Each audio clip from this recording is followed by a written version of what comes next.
L'histoire de Saba est une histoire importante dans le Coran. Elle nous enseigne les bienfaits et l'importance d'être reconnaissant. Saba était un véritable royaume.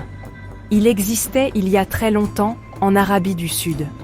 Cette région est proche de ce que nous appelons aujourd'hui le Yémen. Le peuple de Saba était connu pour son commerce.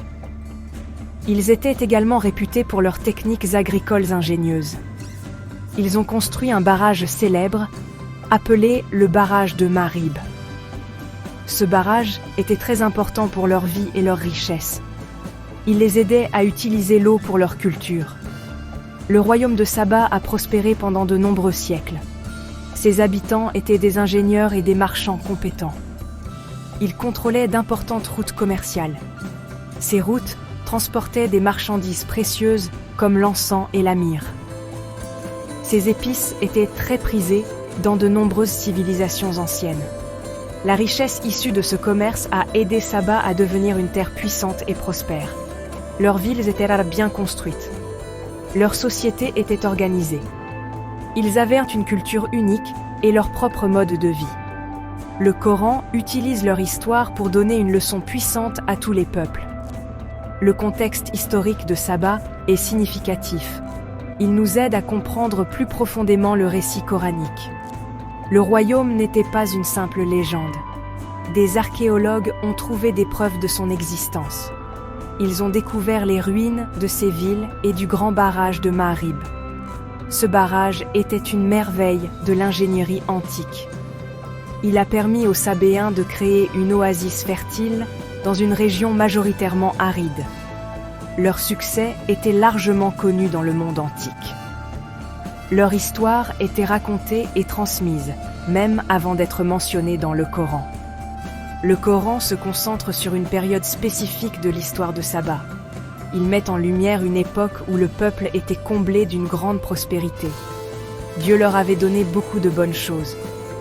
Cependant, l'histoire raconte aussi une époque où ils se sont détournés de Dieu. Ils sont devenus ingrats pour les bienfaits qu'ils avaient reçus. Cette ingratitude a conduit à leur chute. L'histoire sert de rappel pour toutes les générations. Elle nous rappelle l'importance de reconnaître les faveurs divines et de vivre une vie de gratitude et d'humilité, plutôt que d'arrogance. Le Coran nous dit que Dieu a accordé d'immenses bienfaits au peuple de Saba. Parmi les signes les plus manifestes de sa faveur se trouvaient 2 jardins. Ces jardins étaient situés à droite et à gauche de leur lieu d'habitation. Cette imagerie suggère un paysage d'une fertilité et d'une abondance extraordinaire. Ce n'était pas juste une petite parcelle de verdure. C'était une vaste zone de culture entourant leur maison. Cela rendait leur terre belle et productive. Les gens n'avaient même pas à lutter durement pour leur nourriture. Ces jardins étaient le résultat direct de la miséricorde de Dieu et de leur propre ingéniosité, en particulier grâce au barrage de Marib. Le barrage recueillait l'eau de pluie. Il distribuait ensuite cette eau efficacement à leurs champs. Ce système a transformé un paysage autrement aride en un paradis agricole florissant. Le Coran dit qu'il leur fut dit « Mangez de la subsistance de votre Seigneur et soyez lui reconnaissants ». Cet ordre était simple. Ils devaient jouir de l'abondance qui leur était fournie. Ils devaient aussi se souvenir de la source de ses bienfaits et montrer leur gratitude. L'expression « 2 jardins » peut être comprise de plusieurs manières. Cela pourrait littéralement signifier 2 grandes zones distinctes de terre cultivée. Ou bien, cela pourrait symboliser l'abondance et la perfection même de leur système agricole. Cela implique une symétrie et une plénitude dans leur prospérité. Imaginez vivre dans un endroit où que vous regardiez, vous verriez une verdure luxuriante. Vous verriez des arbres fruitiers et des récoltes prêtes à être moissonnées. Telle était la réalité pour le peuple de Saba. Leurs vies étaient remplies de facilité et d'abondance, un témoignage de la générosité de Dieu. La subsistance qu'ils recevaient ne concernait pas seulement la nourriture. Elle incluait également un environnement agréable, de l'eau pure et une vie confortable. La terre même sur laquelle ils vivaient était décrite comme une bonne terre. Cela suggère un endroit sain, fertile et agréable à vivre. À côté de ce bienfait matériel, il leur était aussi rappelé un bienfait spirituel et un Seigneur pardonneur. Cela signifiait que s'ils commettaient des erreurs mais se repentaient, Dieu était prêt à leur pardonner. Ils avaient à la fois les conforts du monde et l'opportunité du bien-être spirituel. Le peuple de Saba menait une vie d'une facilité et d'un confort remarquables. Leurs terres fertiles produisaient une riche variété de cultures. Ils avaient des fruits, des céréales et des épices en abondance. Cela signifiait qu'ils n'avaient jamais à s'inquiéter de la faim ou de la pénurie. Le Coran souligne cet état d'abondance comme un signe spécial de Dieu. C'était une démonstration de sa puissance et de sa volonté de pourvoir aux besoins de sa création. Le climat était favorable. L'approvisionnement en eau, géré par le barrage de Marib, était fiable. Cela créait un environnement où l'agriculture pouvait prospérer année après année sans difficulté majeure. Leur société bénéficiait grandement de cette richesse agricole. Avec une nourriture abondante, ils pouvaient consacrer leur temps et leur énergie à d'autres activités. Ils ont développé le commerce, construit des structures impressionnantes et créé une communauté stable. Le Coran souligne que leur terre était une bonne terre. Cela n'implique pas seulement la fertilité, mais aussi un lieu agréable et sain à habiter. Un sentiment d'ordre et de bien-être imprégnait leur vie. Ils étaient, à bien des égards, un modèle de communauté prospère et bien entretenue, jouissant des fruits d'une terre bénie par la faveur divine. La description de 2 jardins à droite et à gauche dépeint une image de zones agricoles, étendues et bien entretenues. Elle suggère que partout où le peuple de Saba regardait, il voyait des preuves de la générosité de Dieu. Ce rappel visuel constant aurait dû remplir leur cœur de gratitude. Leur vie quotidienne était entourée de beauté et d'abondance. L'effort requis pour maintenir cela pouvait être significatif, mais les récompenses étaient encore plus grandes. Ils disposaient de toutes les ressources nécessaires pour une vie confortable et épanouie, un véritable don de leur Seigneur. L'instruction « Mangez de la subsistance de votre Seigneur » était une invitation à jouir pleinement de ses bienfaits. Ce n'était pas un appel à l'ascétisme ou au renoncement. Dieu voulait qu'ils profitent des bonnes choses qu'il avait fournies. Cependant, cette jouissance devait être associée à une condition essentielle. Et soyez-lui reconnaissants. La gratitude était la clé pour maintenir ses bienfaits. C'était la reconnaissance que toute cette bonté provenait d'une source divine. Cette reconnaissance les maintiendrait connectés à Dieu et assurerait leur prospérité continue, tant sur le plan matériel que spirituel. Au-delà des terres fertiles, Dieu avait également béni le peuple de Saba en leur accordant sécurité et facilité dans leur voyage. Le Coran mentionne que Dieu a placé entre eux et les cités que nous avions bénies, de nombreuses cités visibles. Cela fait référence aux routes commerciales pour lesquelles Saba était célèbre. Ces routes les reliaient à d'autres régions prospères, probablement en Syrie ou en Palestine. Le voyage le long de ces routes était rendu sûr et pratique. Les voyageurs n'avaient pas à endurer de longs et périlleux trajets à travers des étendues sauvages et désolées. Au lieu de cela, ils trouvaient des villes et des campements à intervalles réguliers.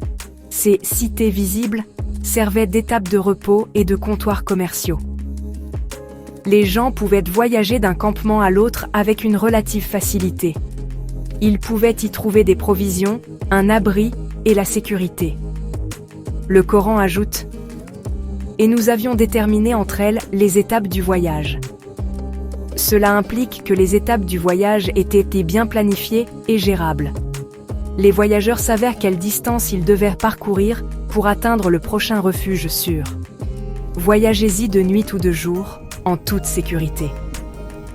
Ce niveau de sécurité était un bienfait considérable, surtout dans les temps anciens où les voyages pouvaient souvent être dangereux.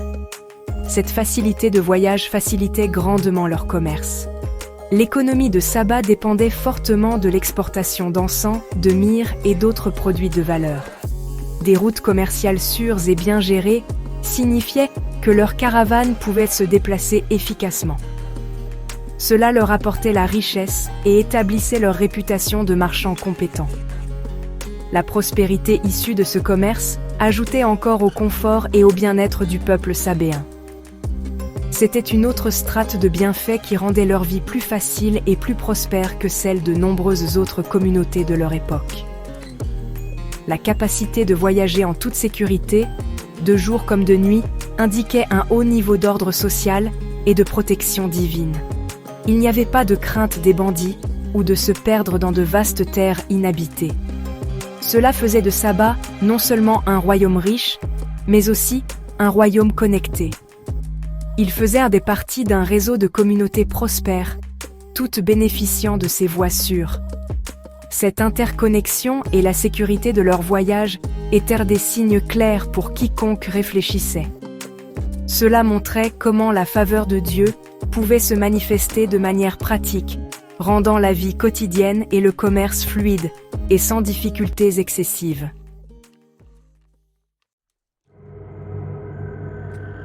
Chapitre 5. Les germes du mécontentement. L'oubli de l'appel à la gratitude. Malgré les bénédictions abondantes et la vie sûre et confortable dont ils jouissaient, un changement commença à se produire parmi le peuple de Saba. Le Coran nous dit « Mais ils se détournèrent ». Ce détournement ne fut pas un événement soudain.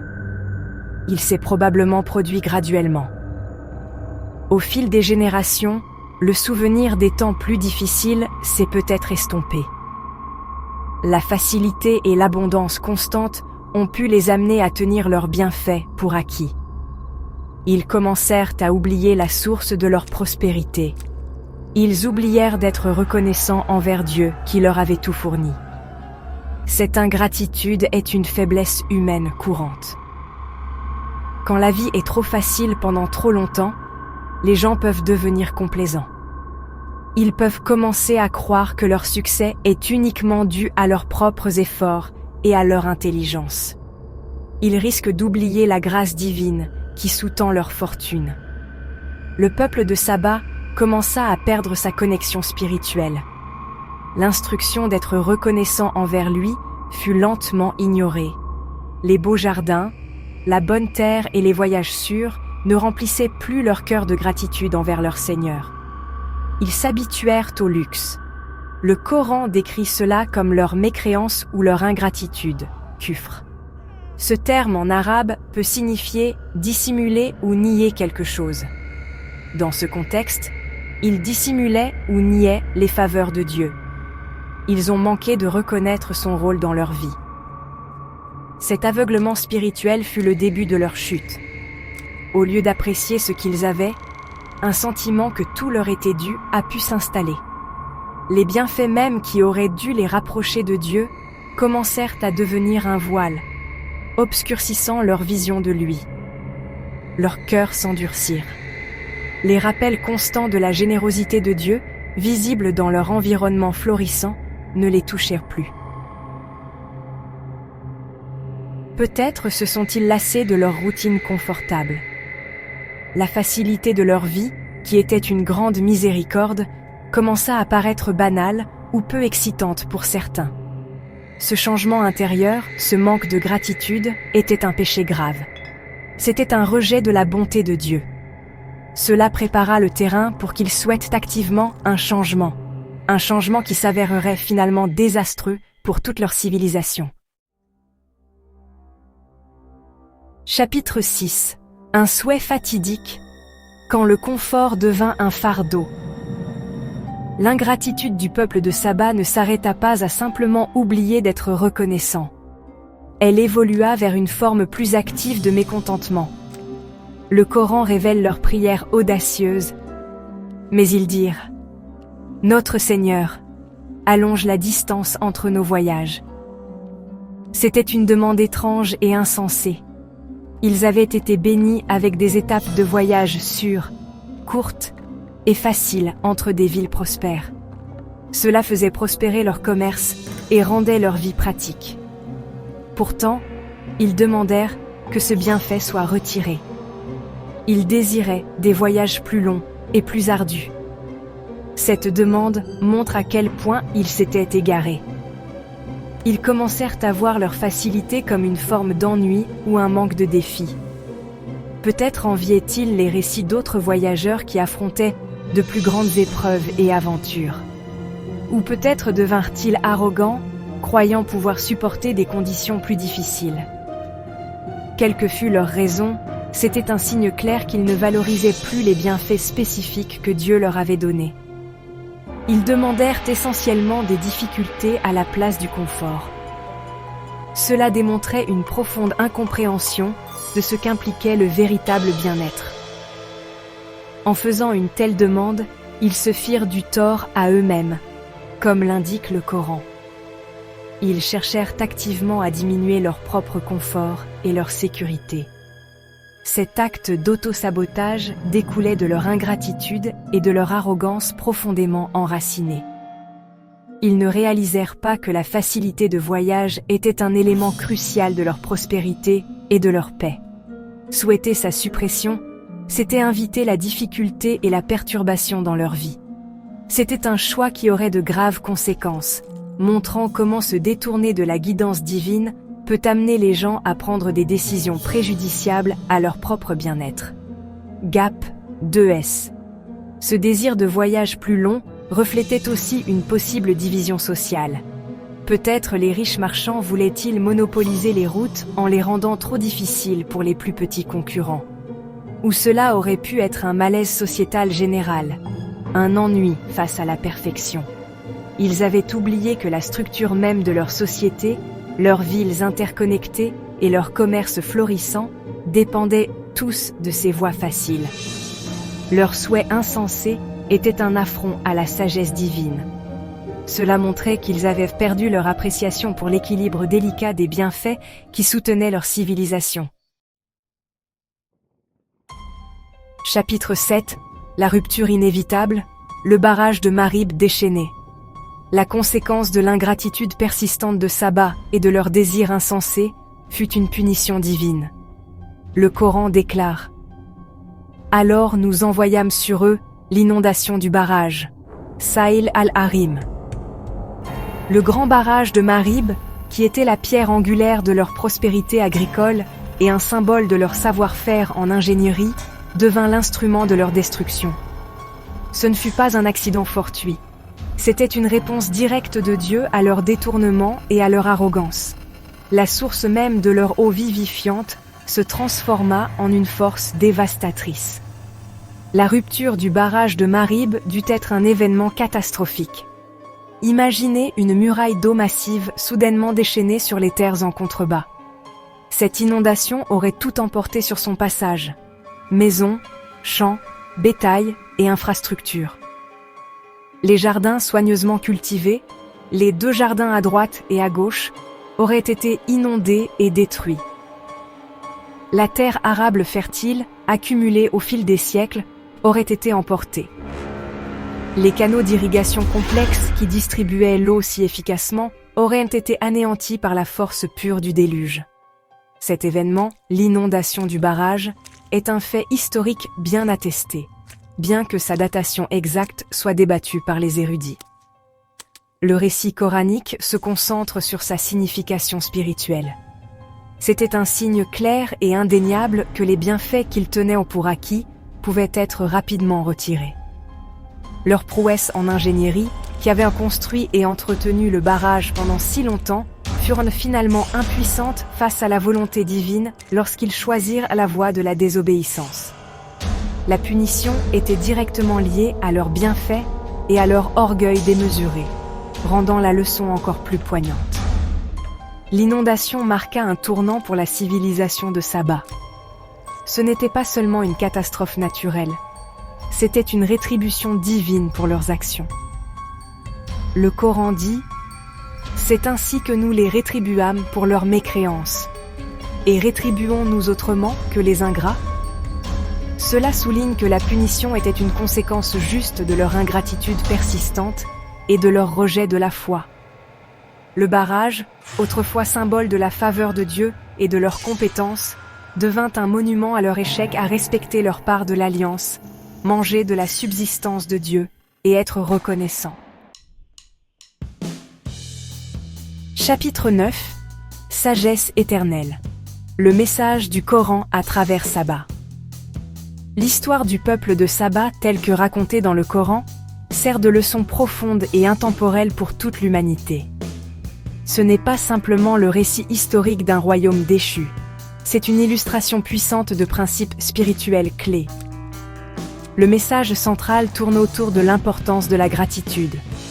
Dieu comble les gens de ses bienfaits, leur fournissant subsistance, sécurité et confort. En retour, il demande reconnaissance et gratitude. Lorsque cette gratitude est oubliée ou remplacée par l'arrogance et le mécontentement, le fondement de cette prospérité devient fragile. Le destin de Saba met en lumière les graves conséquences de l'ingratitude et du détournement de Dieu. Leurs bienfaits ne furent pas retirés arbitrairement.